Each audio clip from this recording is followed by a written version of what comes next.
Já mám jeho správně. Klouzávej do té techniky celým tělem. Jo? Najdu si nohu, kterou mám vpředu.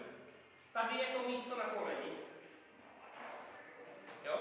Nohu si nechávám, otočím si ho za a jdu hned sem, vezmu druhou, skřížím, přišlápám si tady takhle. Jo?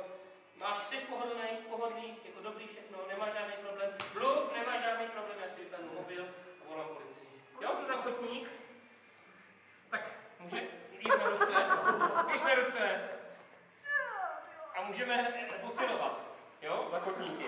Ale pak okamžiku, kdy doma volí.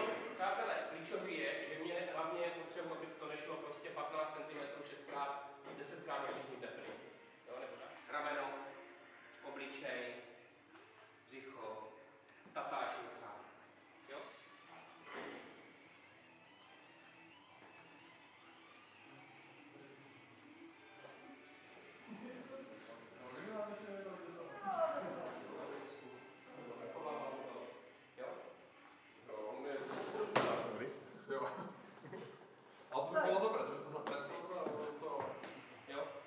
Vidíte, že jsem dosedl tak, abych nevzal nad hlavou, jo?